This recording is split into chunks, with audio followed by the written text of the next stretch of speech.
Get it. Yeah, I don't know about you guys, but when I have like a million things to do, I get to this weird place where I don't want to do anything because there's just too much, And when I get like that, I need to like make a list because something about like checking off check boxes just makes me feel better, you know? And just seeing that like total list of things to be done. And then you see the visible like crossing stuff off, like then you start to feel a little better. But I start to get super anxious, like just makes me want to like curl up and take a nap and just do none of it out of protest, just mad that I have work. That's how I feel.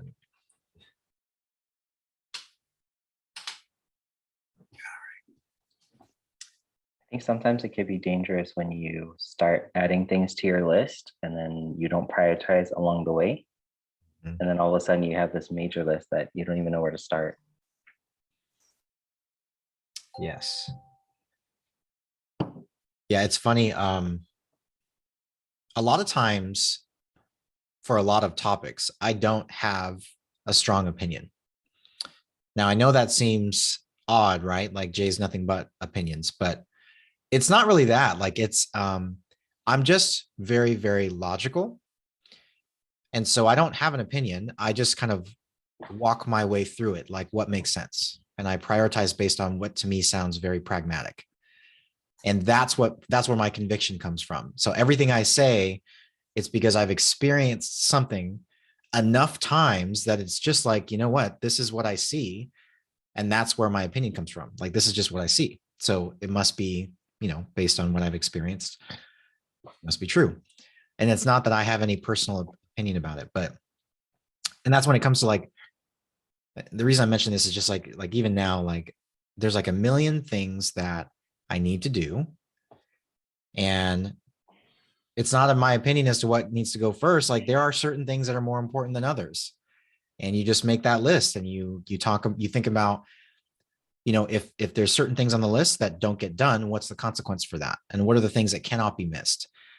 And then, you got to prioritize that. And plus it's like tax season. That's never fun.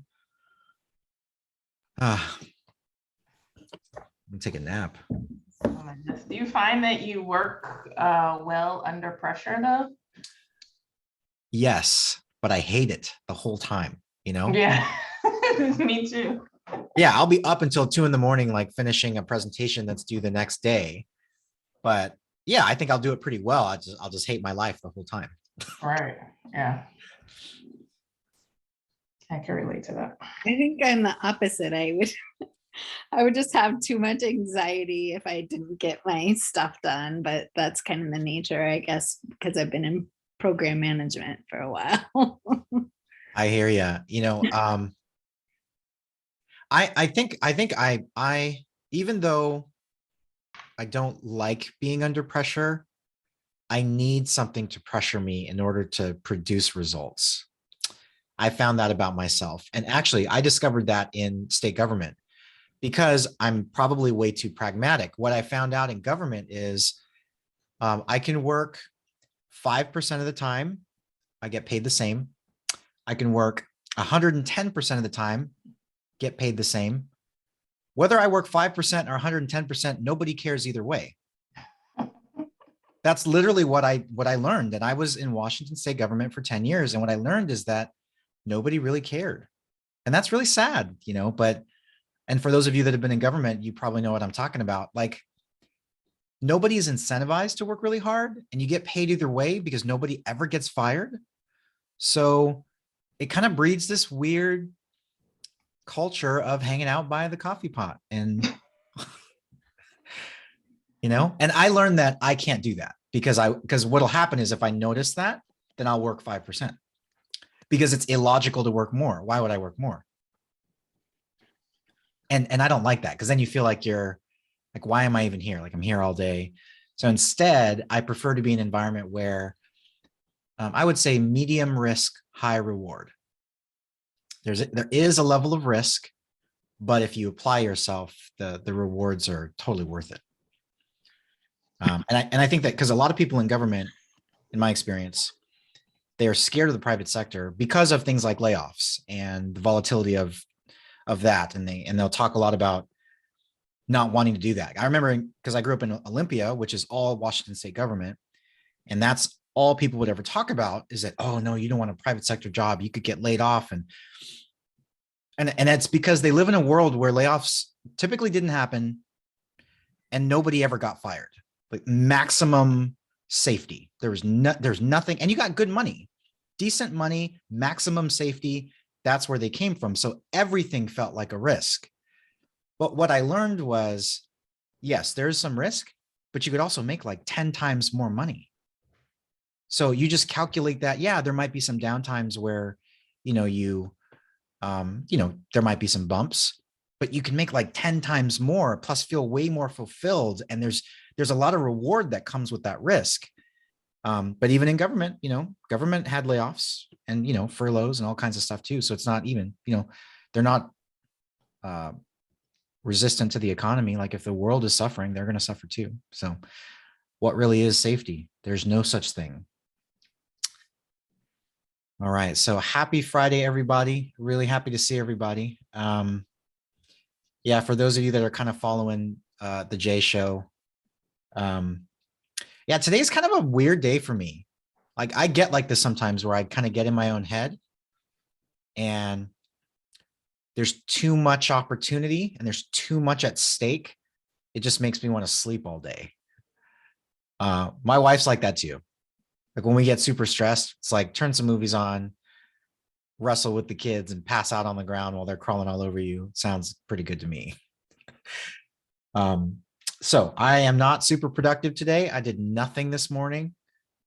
And that also comes with guilt. I don't know if any of you guys are like that. Do you get guilty when you do nothing? Like you feel like you should have done something and you did nothing. So I'm feeling super guilty.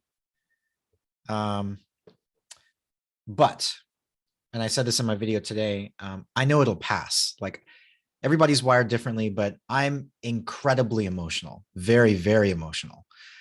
And so I've had to master my whole life, like how to remember that the way I feel today is not how I'm going to feel tomorrow. And just, it's okay. And sometimes just go do something else, go for a run, just unplug, go to sleep, take a nap. Tomorrow, it can be amazing how differently you'll feel. So I think this is going to be one of those weekends. I've got some relatives that are coming. My wife's cousin has a brand new baby. So we're going to go enjoy the baby.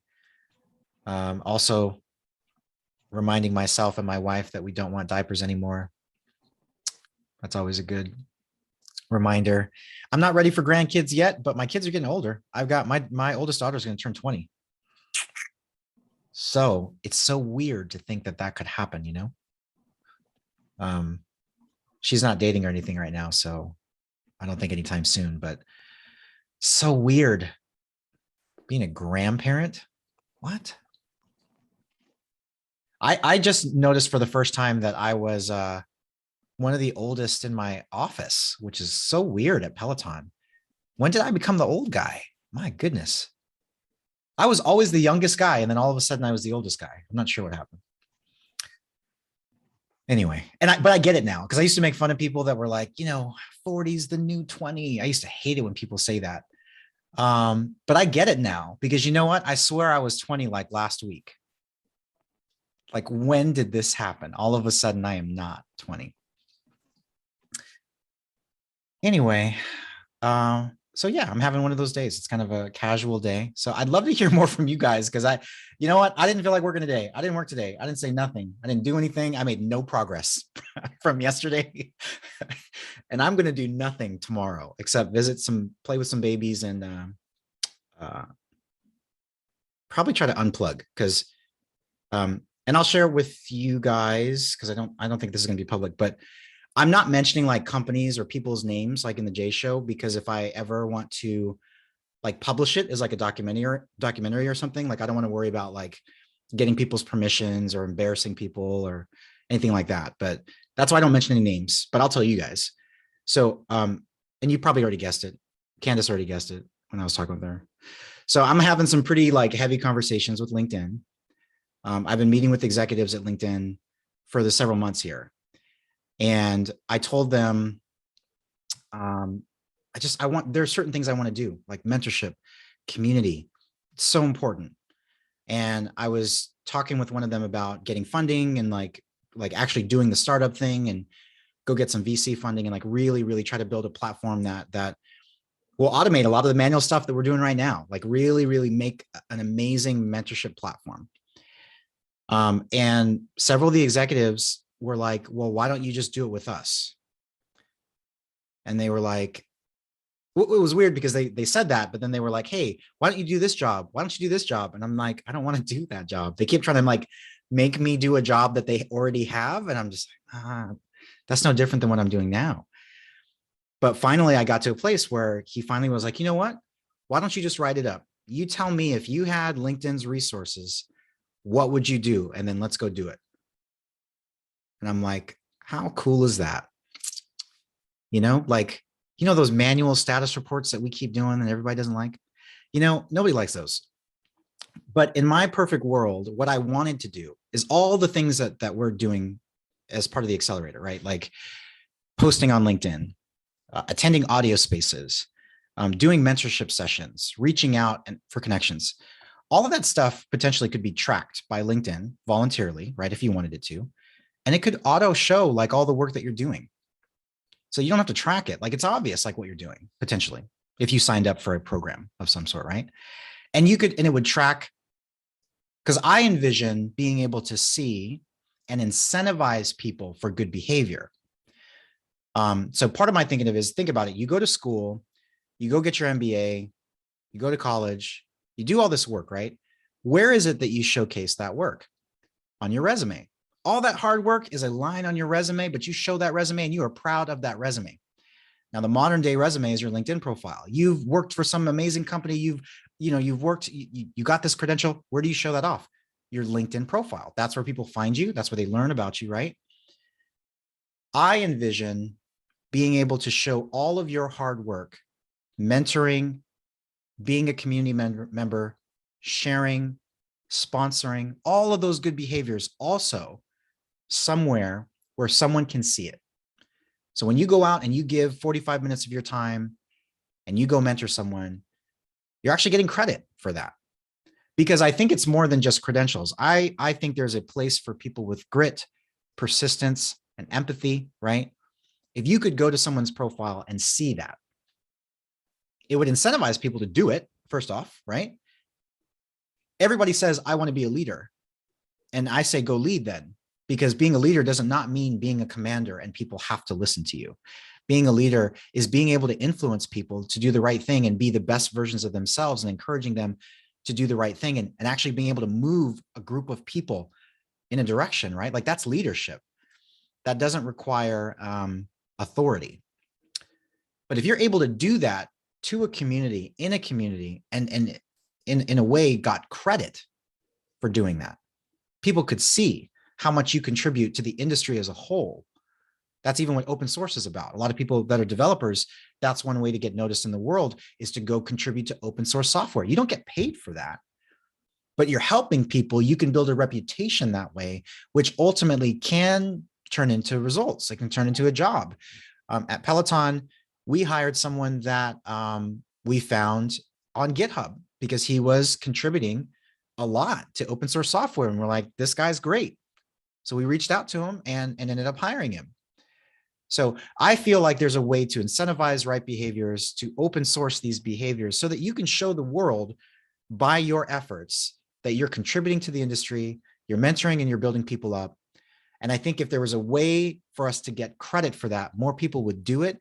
And I think the ultimate end result would be a lot of really great knowledge sharing, networking, and community. Now I've got a lot of ideas around that, but I need to write all that up. It's a ton of pressure. Like this is the moment, right? Like he essentially said, Jay, shoot your shot. And I'm like, oh crap, what is the shot? So, but before I do all that, I'm going to, brainstorm for probably about I'm sure it'll just, I don't want to make, I don't want to wait too long. So probably in the next 2 weeks or so. But I was going to write something up and I actually wanted to share it with you guys because I'd love to hear your opinion. I'd love to hear your criticism too. Like if I say something doesn't make any sense, please tear it up because I'd rather do it among friends than LinkedIn looks at me like I'm crazy. Anyway, it's fun. It's moments like this are fun. I like to dream about possibilities because if this all works out, this could be a really big deal. So I'm hoping that's what it'll be.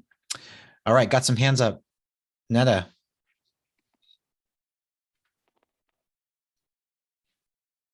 Oh, can't hear you. I think you're still muted. Yes, I'm on mute. Yeah. Hi, everybody. Hope everyone's had a great week. I strongly agree with you. But I believe that we can all talk about it, but I think to have a solid, like some really solid good ideas, we can start documenting it now, as you're discussing. But I think maybe it's possible, like if there are some people that are really serious about this, we can, create separate time with you, all of us together in a group and really brainstorm in Miro or some other platform or something and create something solid to present on to LinkedIn. I myself have been extensively researching business networking apps and I wanted to work on a community project last year, so I may have some insights I could share with you. But I've said this in the past and I will say it again. Gamification, which I believe you kind of brought up, is a big part of what you've mentioned. Badges as well, but I always believe ADP has done it well. They were a nonprofit and it was started by a designer and look at how it's grown exponentially, and they're starting to branch out of design, and I think they're already started in other disciplines and product management. I found an event where a product manager, and I could send you all the link later, but she's talking about interviewing, how to prepare for your interview in product management. And she's got like the whole ADP branding bus, like right there. She's an ADP mentor. So there is a lot of, it all comes down to how do you position it, how do you brand this initiative that will present to LinkedIn, but there has to be some solid branding, design, color, like that all needs to be very well thought out, because if people want to come on board and join this, they would like to have some form of prestige associated with that. I saw tons of designers, post on their LinkedIn, like, I'm a mentor at ADP list. Like there was like this whole prestige associated with it. So if that's something that could be done with the initiative you're presenting to LinkedIn, where people will have certain level of prestige associated with, with this initiative that you want to present to them, I think that could be an added bonus. That's so all. So thank you for that. So I think there's two phases to this. So the good news is LinkedIn already wants to hire me. So I'm not worried about getting the job. Like they've already said it in as many words as you can say that they want to hire me. I think it's just about like, what is it that, what do I want to do for them? And that's where a lot of this is coming from. Now, the reason I mentioned that is that we have time. We don't have to figure that out in 2 weeks. Like if that happens, I would love to continue to brainstorm with you guys, even if I do end up going to LinkedIn, like let's do this, right? Like I would love for this to be a long-term journey and you guys help me come up with what does mentorship look like for the world. So Netta, I love your idea. I'm going to look more at ADP list, and I have this weird feeling with the prestige thing. Because I do reinvent the wheel entirely. Yeah. We could just get inspired. Sorry, this cat is driving me nuts. We can look at what other people are doing right. We don't need to completely reinvent the wheel. That's what I'm just trying to talk about. Yeah, and that's And on a last note, I also want to say one more thing. Last week I talked about because there are some people that are trying to kind of grow the design side of Mentor Mesh. I have a friend who is a mentor at ADP List, and I talked to him. I really talked up Mentor Mesh, and I am in the hopes of him joining the accelerator. He's looking to move into product, but he has a lot of knowledge in development, entrepreneurship, as well as design. So I'm just hoping that he will join the community and, help grow the design side of things at Mentor Mesh. Just want to say that. Sorry for cutting you off. no, that's okay. I think that's great. I'm going to take a look at ADP, and I will ask you guys to keep this fairly confidential. Like, I mean, we're all friends here, but don't post anything on LinkedIn about it, please. That might be a little awkward. But thanks for the link too, Jay. I'll take a look at it. Yeah, the prestige thing, I have mixed feelings about, because that's why you hear me say things like give credit for doing something versus prestige. I'm open to that conversation. I think what I want to avoid is some of the ego trips that you deal with now, right? Like sometimes when people get really prestigious credentials, it fills their ego a little bit too much. And I got to be honest, like I work with a lot of egotistical people in my life. I hate them so much. You have no idea. It makes me like double click on myself a lot. And like, did I just sound arrogant? Did I sound, because I don't want to sound like that. Like when you deal with people like that, it's really hard. Now, I'm not saying that this would do that, but I would want to build it in a way that whatever people get, that they're proud of, and it does feel something they should be proud of, but doesn't put a chip on their shoulder. I wouldn't want that. So and maybe that's just a personality thing. Maybe that has nothing to do with the credential itself, but if you guys could help me like think through that too, right? Like how do we create something that's valuable, but doesn't let it go to their head to the point that they, become overly egotistical. I can't deal with that. I can't. Maybe my choice of words were also wrong. I don't know. But same deal, right? Like, I think you mean the same thing. I think we mean the same thing. It's probably just, Pretty much. yeah, it's just, we got to pick the right word, but yeah, for sure. But thank you for that. I really appreciate your interest too. All right, Amanda. Yes, so I think the way you can kind of explain it is like when you achieve an athletic, like you run for a track or something like that. You had to work for it, and then you got a gold medal. That should be, that's kind of like how to do it. There shouldn't come, like I have won some races, I feel good about it, but I didn't become like, oh my God, look at me, what I mean? I don't know if that works. Another thing that you should not feel guilty about it. I actually used to be like that, oh my God, I didn't get anything done. But since that I learned that your brain needs to relax. If you're so overgoing, you get overwhelmed. And then one of the things that I learned, just if you do something different, like play a game, because I actually like little games as well, your brain is still working in the background, but then you let it, it's kind of like your body. When you sleep at night, it heals itself, but you need to have the conscious turned off. So just because you're playing with your children doesn't mean your brain is not going on it. And often you may gonna go sleep, 3 a.m, you wake up and no idea is gonna come to you when you relax your brain. So that's not a guilt thing, that's the right thing, if that makes sense. So just, don't forget, you're doing the right thing by taking a time. And then one of the things, if you can talk to LinkedIn, I've been really missing that feature, is that if I'm on a post, I would like to create a series, like a 4 or 5 part series, but I haven't found a way to really easily link them to each other. Oh, that's interesting. Yeah, I would love, like in Twitter, you can do Twitter threads. But yeah, I haven't found that in LinkedIn. It would be so nice. Yeah, that's interesting. So, if you have a chance to mention it, that's all I have. Yeah, for sure. Yeah, if you guys have like product ideas, of course. But thank you for that, Amanda. I appreciate that. You guys don't feel like this has to be my therapy session either.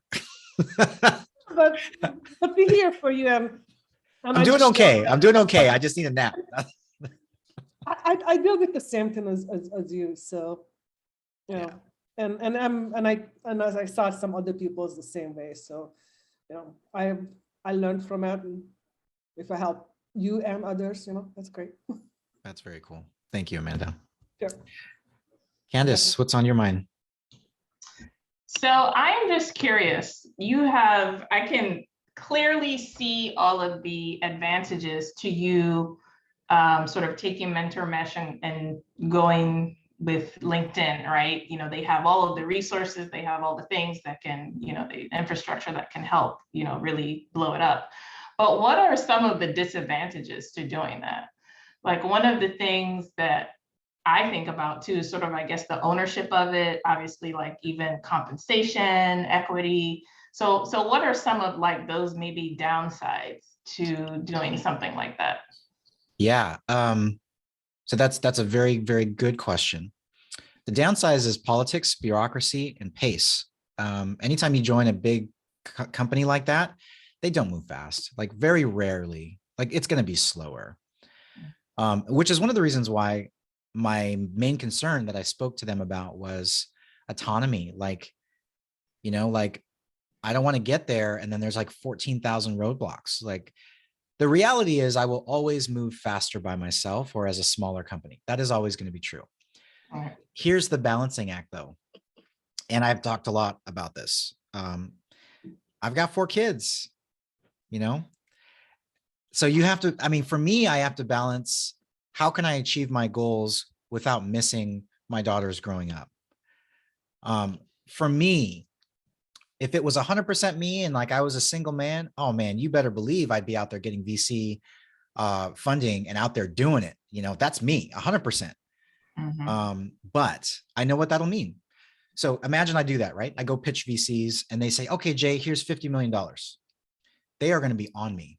All of a sudden, I got to fly to New York and go to some meeting. I got to fly to San Francisco, and sorry, wife, sorry, kids, I got to go. And I get $50 million. And now I just hired 30 people in Mentor Mesh and we're killing it. Life is good. Money's great. Hey, Jay, you got to be in London next week. Okay. Sorry, kids. I got to be out. That is what that life is going to be like. I've been a part of startups before. It is like that. And would I be having the time of my life? Yes.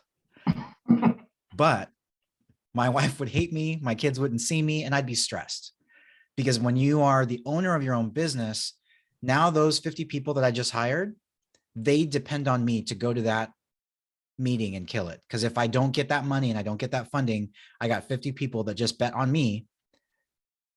I can't let them down, So given where I am in life, I could still potentially do this. It will be at a slower pace, but life will not be like that. Absolutely not. Because there is very, very little risk, because most big tech companies understand that, any product that you launch has risk. If I were to launch something at LinkedIn and it fails, it's actually not a big deal. Is Microsoft going to go out of business because Jay messed up Mentor Mesh? No. Right. So there's not any risk at all. But the penalty is, will it take longer? Will there be bureaucracy? Yes. So what I'm trying to do is, from the beginning, kind of set expectations about that, like my concern. And when I brought it up, like, he was super like, really, really like, he's going to give me as much runway as I need. And I'll name drop a little bit since this is a private call, but one of the guys I'd be working with potentially, his name is JR. He is the guy who invented Google Docs before it was Google Docs, that was bought by Google and rebranded as Google Docs. And he's the former chief product officer for Zapier. Like, these guys are like hardcore entrepreneurs that went out and made incredible businesses. And this is a guy I'm going to be learning from. That's pretty cool in itself. So I kind of, I'm actually going to ask him to come talk at a Mentor Mesh event, because he loves the concept, loves the idea, and offered to come talk with you guys. So his name is Jonathan. I think it's Rochelle, but he goes by JR. Super smart guy. You guys should look him up. Great guy. He was even excited that I didn't have a bachelor's degree, which is kind of funny, I thought. Because I mean, he believes in the mission of LinkedIn and people's potential, and he has, healthy debates about that. He was saying with his son, so that was kind of cool. But there's that too, right? Like there's a lot of personal growth that could happen just by working with people like that. And he's super entrepreneurish. The main guy I'm talking to, his name is Hari. He owns LinkedIn Learning. He owns LinkedIn Talent Solutions. Oh yeah, I think I've seen his posts. I think I follow him. Yeah. Yeah. Sorry. Yeah. Really good guys. I mean, they're both of them are entrepreneurs. Hari actually, his startup was bought by LinkedIn, and that's how he got into LinkedIn. And so for me, that's why even my other video was about being an entrepreneur, because entrepreneurs think differently than your typical like company person. Which is why like he's being a lot more flexible when it comes to like, Jay, what do you want to do? And he's open with me just kind of spitballing and trying stuff, because that's what it means to be an entrepreneur. You just iterate through stuff until you find a formula that works. Anyway. So maybe that answers your question, Candace. I mean, I agree. Like if the number one goal in my life is to make MentorMesh succeed, I would absolutely do the VC route. But I think as a family person, you have to balance that a little bit. I think a lot of you guys can understand what I mean. Like I would love to be CEO of MentorMesh and it'd be fantastic, but I don't want to miss my kids growing up, and that's what'll happen. Yeah, no, that totally makes sense. Yeah. Linda, what's on your mind?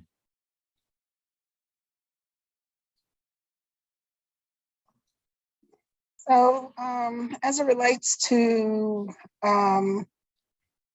helping you think through this and do some brainstorming and get the pitch documented, I'm wondering if maybe we could use IBM's design think process to get this documented and get the personas created and kind of hash through this. I think this would be actually really cool if we did like a community project. Like if you guys are into it, like, I mean, it sounds fun. I can over the weekend, I'll put up some documentation to kind of give us some guidance on that. Yeah, for sure. I'd be into it. Okay, and then we can, I can help with like maybe leading a workshop or whatever on talking through the personas and, just kind of documenting the pain points for each of the personas and like you were saying, thinking through the products for it, and we can just kind of hash it out. Yeah, I mean, I would love any kind of suggestions, brainstorming. If you guys are, I mean, because ultimately, right, like this is for everyone. And I think that's what I love about mentorship is that it's not like we all are one of the personas, right? Like who doesn't want career growth and development, Right. But yeah, I would totally be into any suggestions you have for sure. Yeah, because everybody, like I was like, who was that Amanda or somebody was saying something about like I just heard several different pain points for wishing we had this and wishing we had that. And so then I was just thinking, okay, yeah, we just need to all come together and throw it all up on the board so we can just get it all in one place and then go from there. Yeah, I think it'd be a cool exercise for sure. All right, cool. Yeah. Colleen, what are you thinking?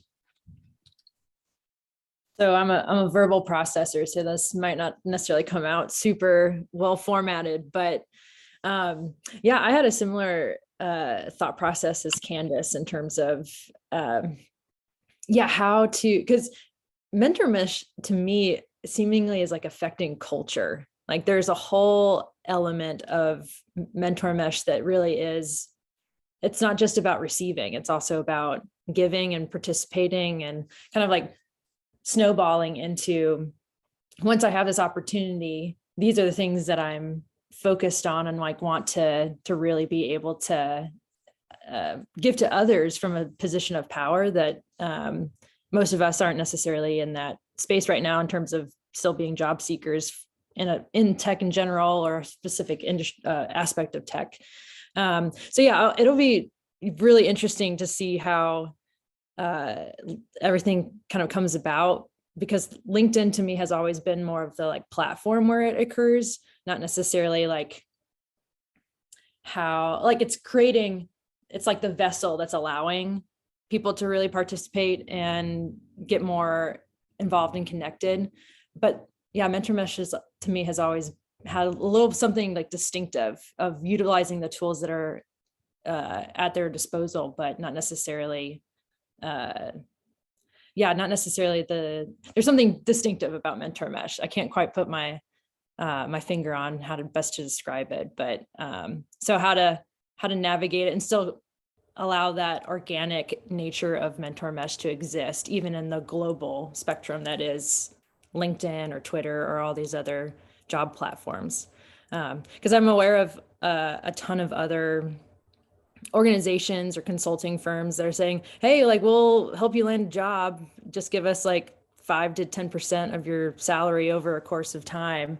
But yeah, but those like are helpful, but it's just one aspect. It's just like kind of like a rom-com. It's like the couple gets together at the end, but it doesn't necessarily express like what happens over the course of a relationship. And I think that that's what MentorMesh is really saying, like, yeah, we care about you getting the job and like supporting you, but we also care about what you in turn provide after the fact. So that's my stream of consciousness when it comes to the LinkedIn partnership. And so yeah, it'll be really cool to see what the community project comes up with to really harness all of the power of these different platforms and vessels. Yeah, I think I definitely understand what you mean. One of the messages that I've had to them, and maybe I've mentioned this before, is that LinkedIn is too big. That's the problem. When you post, you're posting to the universe, and it's scary. And it's already naturally very professional. So it's even scarier because not only, I mean, everybody is extra polished with their tuxedos, and plus you're showing it to the world, makes it really hard to be authentic, makes it really hard to build community. And so I've been telling them you need to make it smaller. And I think things like the audio spaces, I think they need to invest in groups. They're investing in like the creator economy. I think that could be really cool because that can help encourage people to share. But we got to find ways to make LinkedIn smaller, because I think it's very similar to what I told you guys before, where, I made a comment, I think in our town hall, that I'm the one that brought everybody together, maybe, but we have to decide what we're going to do with that, right? LinkedIn is the same thing. LinkedIn has brought the entire global workforce together. Now what? They're not really doing anything with us. We're just all sitting here showing our resumes. There's so much potential here. Like, we're all here. Even if most people, I think a lot, I don't know what the percentage is. And I think that would be very cool to know what the percentage is, but people are on LinkedIn. Even if it's once every 3 months, you come visit the site, you come check out your profile, you update your profile. It's the way you tell the world how you're progressing in your career. And it's important. Everybody's celebrating wins, but that's the majority of it. You got us all in a room, LinkedIn. What are you going to do with that? And that's where I'm kind of like, it's the most powerful business networking site in the world with no business networking tools. How do I meet someone? It's so awkward because there's no way to meet them. You got to go DM them and hope. That's a really horrible way to meet someone, And I'm not saying that they need to have a speed dating platform in there, but maybe if there was a speed networking feature, would you use it? I would. I don't know. That's pretty rudimentary, but I'd use it. It's better than nothing, like, I don't know. Like if you could pick the type of person that you wanted to meet, or it would auto pick for you and you just jumped in real time and you could just meet people on LinkedIn, I would do it. Anyway. But yeah, I'm totally into it. Let me see. So Aaron.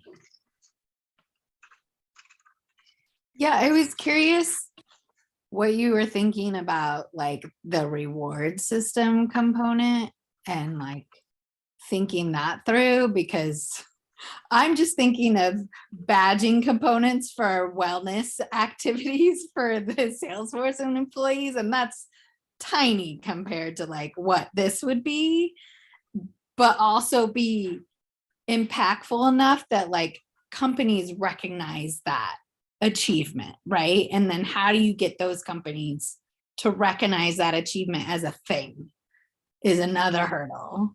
So just curious if you've thought that through even further, because it's a tricky thing to think through.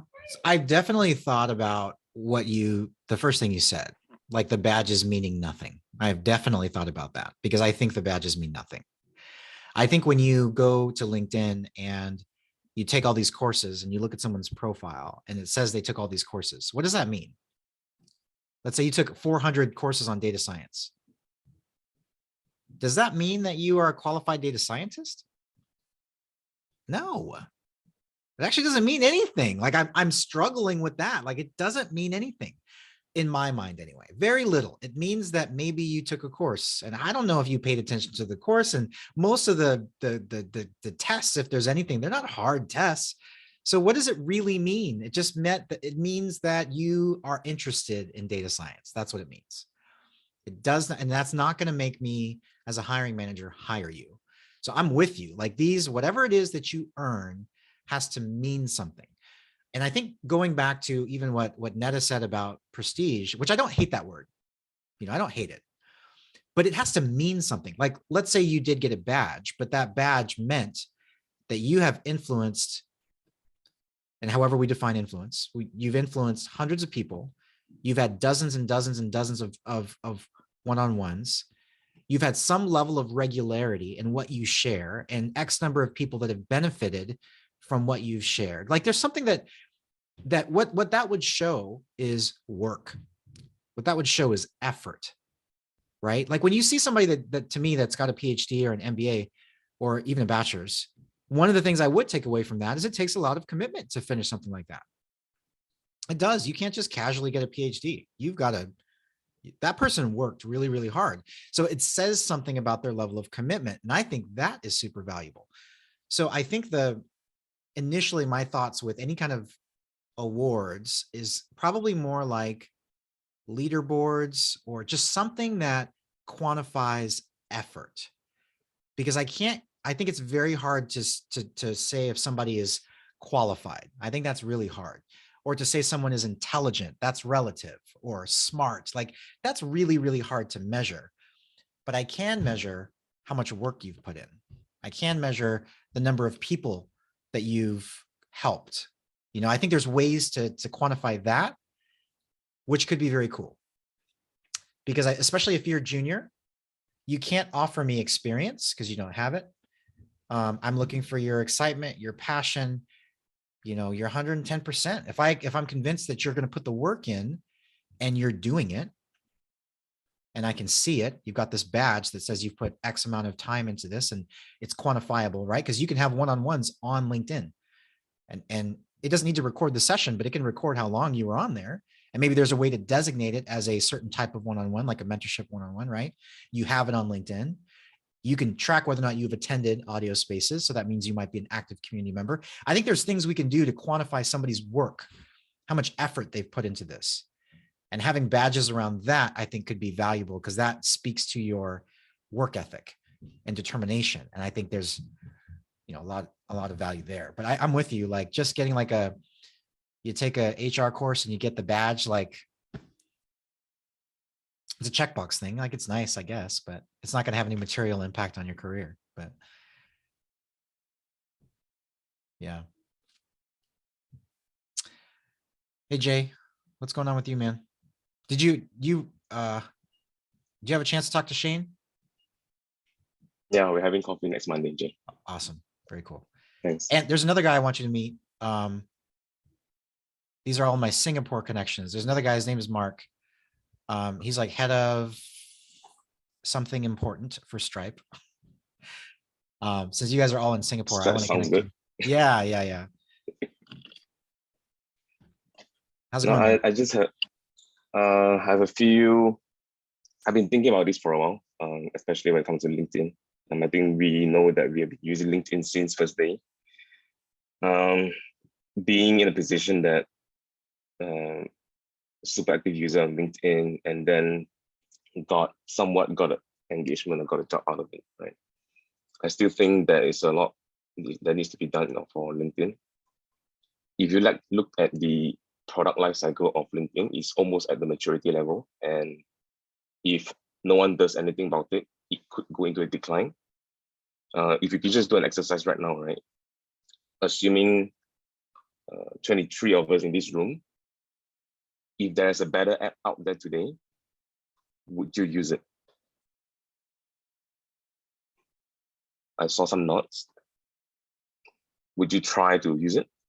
Absolutely. Just say Jay today has an app. Would you use it? Yeah. So that means if all of you would convert into that, LinkedIn is not doing anything about it, then it will go into decline and then another app will just go rising, right? So I think, Jay, if you get the opportunity to work for them, I think it's a great app there because I feel like they're not doing anything about their product vision, especially in the engagement side of things. I think since acquisition, again, I don't have the timeline for their product vision, but just based on what I'm observing, it seems like they are very focused much on revenue generation, profit generation, leads, and you can see a lot of activities going on in the recruitment space, LinkedIn learning space, and corporate engagement kind of stuff. So you can see a lot of sales, a lot of budget being thrown into sales. You can see a lot of salespeople on LinkedIn. So I think generally they're doing quite well there. But as a user, as a B2C user, I don't see a lot, to be honest. The first thing that we go to is newsfeed, and their newsfeed is nowhere close to Twitter, nowhere close to Facebook's newsfeed. I feel like LinkedIn newsfeed is mostly not very effective or efficient. And I think we can all agree with that. And then there are so many features that we... Yeah, go ahead, sorry. Yeah. No, bro. Just feel free to interrupt. Then I feel that there's a lot of features that they have not thought through. And I think that's only because they're not putting a lot of effort in these areas. Because honestly, engagement, there's no way to quantify it almost immediately as an ROI, immediate ROI to the company, right? There are so many user base already. So because company usually look at user base, say we have 800 million customers, everything looks fine. We can just do a bunch of things and lead them into retention and in the end convert them into some membership subscription. We just earn money. So yeah, the idea that I just put it in the chat would be something like engagement as a service. So assuming, again, it's easy to say like, oh, we want to be Stripe for something, right? So let's say you want to Stripe for LinkedIn, that could be, we want to sell our data in terms of engagement. Because, for example, today the pain point could be, I do not know, I know Jay Taylor has been doing a lot of wonderful work, but I do not know how much he actually does, right? He could say all he wants on conferences. There's no way to validate how much he engages with each of these mentees. So LinkedIn could be one use case where, so LinkedIn could be a platform where everything is somewhat tracked. Because today the problem with LinkedIn is just lack of integration. Imagine you want to use Zoom, you want to use Clubhouse, you want to use Twitter on LinkedIn, or even Substack, right? People are just posting links in the comments. It's so tedious to do all these things, trying to incorporate so many other better platforms into LinkedIn, right? So assuming engagement as a model, engagement as a service, you have API endpoints that people can just integrate into any platforms. They can just call it and they get your engagement data. How much have you been connecting? How much have you been messaging? How many mentees have you met? How many mentors have you talked to? How many Zoom meetings have you organized, involved? How many LinkedIn live sessions have you been involved in? how many conferences have you been attended? Like say ProductCons, all this, right? So most of us have attended some of these conferences, but there's no way to track it. So I think that's just a missed opportunity. Yeah. So if LinkedIn wanna approach this product vision, then I think it could be a use case where they can also earn revenue out of it. Yeah, just some of my thoughts from the pain points, from what I think is valid, and just overall product vision. They're just lacking in a way. Yeah, I think those are all awesome points, Jay. One of the things that I've thought about too is that even Twitter and LinkedIn both, they are not about community building. Like it's more like it happens organically, but they don't have tools to create that. Twitter is a news feed. LinkedIn is online resume. That's it. But what happens and what makes both of those platforms very cool is the community part. Like you can meet a ton of people. But how do you find them? And since they're not intentionally trying to be a community site, either one of them, we have to figure it out. We've got to try, you got to join weird accelerators to like figure out how to like find people on LinkedIn, right? Like you shouldn't have to join a program to teach you how to build community on a platform, right? Even Twitter is like, they created communities. I don't know if you guys have seen that, but they have this new feature, communities, but it's just a group. I don't even know what they plan on doing with that. It's just a subset of a group. So I don't know how that's going to foster community either, because nobody's doing anything in the groups.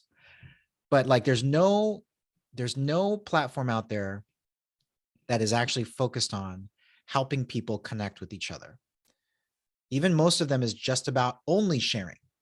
And it ends up feeling more like bragging, that it's giving our teenagers complexes, because I got a couple of them in my house that are just, I got a daughter that's like a stick and thinks she's fat. Like, where is she getting this from? Everybody's like looking at their Instagram and I don't even know what these young kids are on TikTok or whatever they're doing. Like it's causing like problems because it's not building community. It's just sharing. It's just people are just saying whatever they want out there. And it's not creating good behaviors, And I think a lot of what we talk about and what I talk about is around how do we incentivize the right behaviors, And like you said, Jay, like tracking some of this stuff and giving people credit or prestige based on good behaviors. I would love to do things that encourage that. Actually, I don't know who, it's kind of interesting. You guys are talking about Bumble. I had never heard of Bumble, but they want me to be on their board of directors. Aren't they like a dating site or something? But I saw that they're trying to do like business networking or something. Yeah, they have a business feature. You can set yourself as professional so you can connect with other professionals. So there's like Bumble BFF for friends, and there's dating, and That's there's right, yeah. networking for professionals. So I don't know how I feel about that. Like I'm meeting with them like in a couple of weeks. And I'm like, I don't think my mom, I don't think my wife wants me to be on a dating site. That might be kind of weird. I don't know. I felt a little weird about that, but I don't know. We'll see. I don't know. Yeah, I don't know if that's a good idea, Joe. If my husband came to me talking about being on the board of director at Bumble. For like yeah, Match.com. Yeah, we'd have yeah, I don't know about that. So I felt kind of weird. I mean, I'll say hi to them next week. But anyway, I thought that was interesting. I'd never even heard of the site before. So, and maybe that's a good thing. Netta, did you have something else to add? Can you give me 1 minute? I'm bringing Yeah. the calendar. Thank you. Okay. All right. Brian, you're up, man. How's it going? Good. How are you? Very good. Kind of to add to Jay's point, what I've noticed a lot on, especially with LinkedIn, is now they're asking the platform for feedback. Finally. Josh Hatfield is one that put something out there. The director of product has put something out there. Yep. So he owns the profile page. That's what I was talking about earlier. Like, so a lot of these guys, like I'm intentionally trying to figure out like who owns this, because this needs to change kind of deal. Yeah. So Josh is a great guy, but he came from Adobe. But yeah, you're right. He just posted, but shouldn't every platform do that? You would think, yeah, there should be type of rankings. And then, on the data piece, with all the data and analytics and all the tracking that they're doing anyway, It's similar to, we talk about, let's say, Coke. I'm gonna have an ad for Coca-Cola on my phone. The next time I pull up a browser, Facebook, probably LinkedIn. So it's all there. They're just not using it. But part of me understands like the Microsoft piece. They can integrate with Outlook. They've started the Teams integration, but they also have to be careful because they can't alienate all the AWS users, all the Slack users.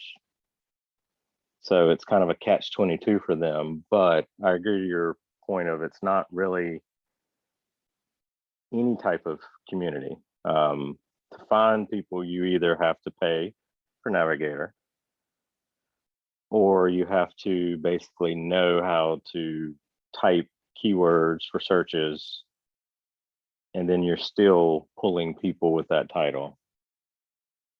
Like Diego posted a video about you put hiring plus whatever, and it'll pull all the people that have posted anything about it. Problem is you don't have geographic filters. So even though you can put your customer or companies, you can't really do anything. And something like that would go well with a group. Like you put your interest in.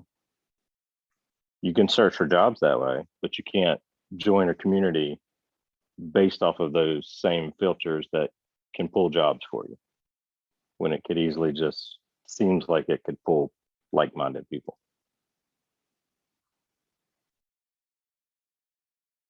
Yeah, lots of potential. It would be interesting for us to kind of pool a list of what's wrong with LinkedIn. I'm sure they, I mean, he put it out there, so he had to expect that he was going to get a lot of stuff. Yeah, for sure. For sure. Netta, did you want to go now? Yeah. Yes, thank you. So I have a question for everybody. Well, actually, first it's a suggestion. In order for this to be successful, I think Mentor Mesh, if it doesn't already have it, we should have a North Star. So what are the values of the community? I think we all know it, but it's good to have some form of documentation officially there. And all the initiatives and all these ideas that are being proposed should be aligned with that. That's just an idea, so we don't derail. That's just my suggestion. Second, Brian, were you talking about AWS? Yeah, I mentioned the fact that LinkedIn's interaction or being owned by Microsoft, they can't take full advantage of some of the features that they probably could, because they still have to be agnostic. Yeah. Thank you. The other, I know an app that is kind of similar to what everyone keeps talking about in the chat. It's called Shaper, SHAPR. And that app, I've been using it for almost 5 years. It used to be much better, but now it's infiltrated by the MLMs and I mean, people trying to sell you crypto and they have their own agenda. So I do feel that the app, I did a full case study on it. The app is like a need for something like this. Like there is a market for it. People are desperately trying to connect with each other. But the only app I found on the market right now, besides Lunch Club, obviously, which is another platform that kind of does this whole swipe right, swipe left, that has been successful, that's been sticking around, but that is not as innovative, that is full of bugs, notifications, location issues, that has really, it's time for them to go, in my opinion, and there should be a new competitor in the market. And as Jay is pointing out, bringing along mentorship and all the other extra bonuses, I think that, I think it's a great initiative. But I think, if there's another like a place I'd like you guys to maybe look at or explore is Shaper, because although it sucks, it's doing something right, that it's still around. And I've made a lot of good friends from there, some of which have become my best friends, and I haven't even met them in person yet. I will say thank you for that. I will say I do have I do think that for me personally, I would love to focus it around mentorship as it relates to building community, not just like meeting people. Because I think that, so one of the reasons why LinkedIn stays out of trouble versus other platforms is that they stay in the business realm and they try to stay off of like social stuff and political stuff, and they try to stay kind of a little bit neutral to a lot of other topics. So for me, it's like I do like LinkedIn staying as a like a professional working and career kind of building site, and I think that's what keeps it positive and pure, if you will. So like the dating ideas and stuff I think are great. Personally, I don't know if I'd want to do them. I mean, maybe because I'm not a user, I can't relate, so I can't. So it's funny because I think early on in the mentor mesh, there was a number of people that wanted to build like dating apps and stuff like that. And I totally understand that. But for me, I'm going to be partial to ideas that are centered around mentorship and connections for career purposes. Now, obviously, that leads to other things. Real friendships definitely can come from that. And I think that's great. I'm just going to put a caveat there because I just think that we could spiral into 1,000 ideas. I do think there's an opportunity specifically with LinkedIn to be better at community building. But to keep in theme of what LinkedIn is about, I feel things like mentorship and career advancement, like that kind of stuff, that type of connection would be a great idea. I'm going to take a look at the Shaper site that you're talking about and some of these other sites. But I'll just throw that out there. So Ahmed, what's going on, man? What are your thoughts? So I feel like in regards to, well, besides everything that's like going on in the comments, in regards to just kind of like LinkedIn as a whole, I feel like there's like efforts that kind of like pop up here and there. So like for instance, like on like your profile, like you have the option to like set up like causes that you care about. So like for instance, like on my profile, it's like arts and culture, civil rights and social action, so on and so forth. And like I feel like they didn't really do much with it in the sense that like there's a lot of opportunities to like have like say meeting groups or like have the option to like maybe like give people like the opportunity to like just connect with folks that have similar like interests in those causes and stuff like that. So I guess kind of like with the idea of like the whole entire like LinkedIn dating thing, instead of like having it be more for like romantic stuff, it could just be for like the sake of like, hey, you're like in this industry, but you also care about say arts and culture, and you also work at this cool company, like want to like chat and see what's going on like in your like experience, so on and so forth, and just go from there. So I feel like kind of like giving like folks the opportunity to just like connect with, I don't want to say random, but like people with like a lot of like similar interests would be really, really cool. And I feel like it's kind of like the building blocks are there, but like they haven't really like put them on top of each other to like make something cohesive. And I feel like with the LinkedIn spaces coming into play soon, like it could be really cool, really easy to like say like for LinkedIn itself to like host like spaces within like those like say causes or something else where it's just like people that are well renowned in those spaces could just like open them up and like have folks kind of come in and like have special invites. So like say out of like people that have arts and cultures in like their causes section, they might send out like 50 invites personally through email, say like, hey, we're going to have this really notable person talk about arts and culture and you're invited, like come chat. And like if they did it on a consistent basis, that'd be like a really, really cool opportunity to like meet influential people and also just like meet other folks that could be colleagues, friends, and stuff like that. So yeah, for sure. Stuff that I've noticed. I'm surprised that LinkedIn doesn't have more events, you know, like job fairs, like real, like hardcore, like AWS type events. You know, you think that they would. They have like all the jobs posted. And I mean, have you guys ever heard of a LinkedIn conference? I don't know if I have. No, I've started using Substack more, and they even have like writing hours or office hours. So like you can just go in and then like everyone's muted and then you just like write and then like you check in at the end of the session and they're like, oh, did you write your stuff? And it's like, yeah or no. And then, so that's, yeah. That's cool. But yeah, I Yeah. totally agree. Like I think they are even starting to see that there's a lot of power in what they have. Like, because even like LinkedIn has started to take off. Even a lot of the younger generation folks weren't on LinkedIn, and now there's people are starting to come back to LinkedIn. And they've had a lot of growth. But now it's like, well, what do you do with all these people? So yeah, I think they're trying. You're right. I think a lot of Question. Oh, a lot of like people, like a lot of apps, like even Twitter and stuff was dormant for a long time. And all of a sudden they're trying to do it. They're just copying everybody else's features. I think it's so funny how everybody's doing that. Like everyone had stories all of a sudden, and then Yep. LinkedIn and, Twitter dropped them after like less than a year. I'm like, what a waste. Like, anyway, that's a whole other thing, but at least they're trying to innovate. They're starting to wake up, which is good. Mhm. Points for effort, right? Yeah.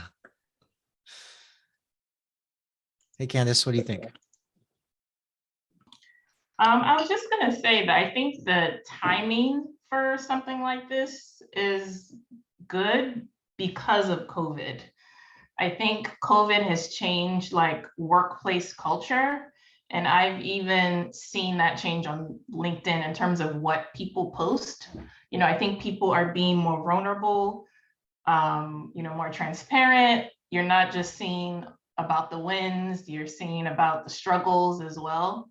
So I do think that, when you're starting a business, timing also has to be part of the equation. And I think that COVID has changed and allowed people to, reprioritize, where work falls in all of this. And I think part of what's come out of that is the idea that, relationships and community are very important. So I do think that there's like a need and maybe a hunger, a want for something like that because of COVID. Yeah, that's a great point. It's a really, really good point that people are going to be a lot more aware of their need for human interaction and community. I mean, that's one of the reasons why Peloton took off, is because people like were obsessed with Peloton because it was like their support group, which is really weird because all you could do is like high five people. I gave the product team such a hard time about that. I'm like, you guys have such an amazing community that you don't control at all. They're all on Facebook or Instagram. Like Facebook could literally just end Peloton's community. Doesn't that scare you? And like, why don't we have community tools at Peloton? Why aren't we investing in that at Peloton? I can literally just high five people and that's it. There's no other interaction that can happen aside from maybe following someone. But anyway. But yeah, no, I think timing could be good. Hopefully the world will start to slowly get better. But I think if nothing else, we're always going to be a lot more conscious of viruses.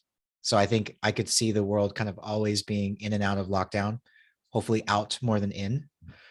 But yeah, the sense of community, we've got friends that we've tried to keep in contact with through the pandemic, because we're talking like years of a lot of isolation. Like a lot of people are thinking more about that. So you're right. I think timing is really good.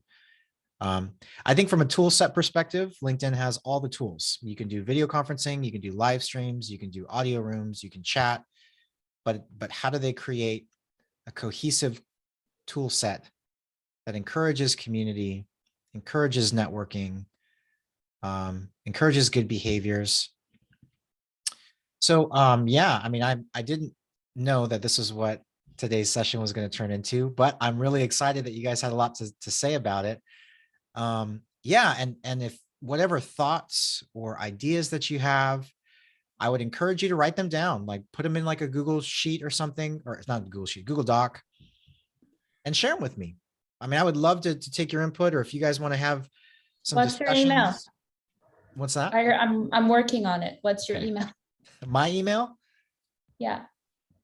Can you drop it in the chat? Yeah, that's always a tough question, because I have a super unprofessional email, but I'll just use it. This I don't know if you guys have ever had this problem, but Knew it. I'll have this problem where I can't get to Microsoft sites. And I think it has something to do with like corrupted user accounts or nothing on my end. I think theirs. And I just can't get to any Microsoft sites. But that's my email, my personal email. Gazardian doesn't mean anything. Invite If is you- sent. Cool. Yeah, Gazardian is because like if you ever play video games, any online games, you always have to come up with like a unique name. So I just made one up that nobody has. That's where this comes from. It doesn't mean anything. Do you use the same one across all the games? Or Is Exactly. it just Yeah. okay, yep. Yeah. That way, because you try to like put a name in there, you think you're slick, and then it's like that name is already taken. So you got to put like the name plus 476, and I hate that. Yep. So Yep. all games, Raymond, all of them, except see, I play super boring games sometimes. I play all kinds, but I'll play boring games because it's kind of therapeutic. Sometimes building games, I love sim games.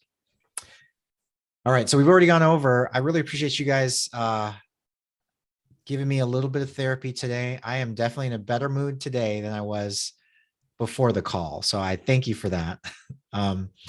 Yeah, and any ideas that you have about LinkedIn or mentorship or mentor mesh or anything like that, I'd love to hear it. Absolutely. I love the idea of building something and including all of you, because it's going to be for you. It's going to be for me. It's going to be for hopefully something that we all wish that we had. I think mentor mesh is a little slice of that, but there's so much more. There's so much more that could be done that I don't think a lot of people, that nobody's really doing. And I do feel like LinkedIn is, from a data perspective, they have enough gravity in the data that they have. They have most of the world, the business world, already there.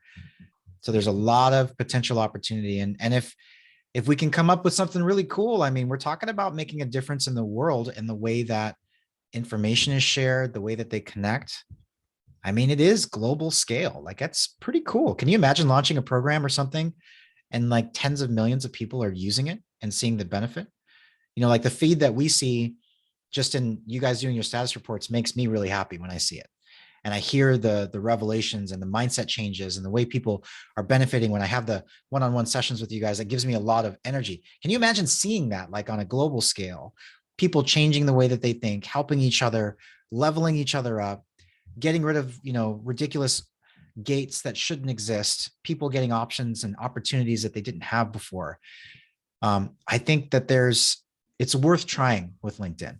Yes, there's a possibility you go to LinkedIn and I can't move anything because these guys don't want to move. Maybe. But if we can make them move even a little bit, the impact could be pretty cool and at least worth trying.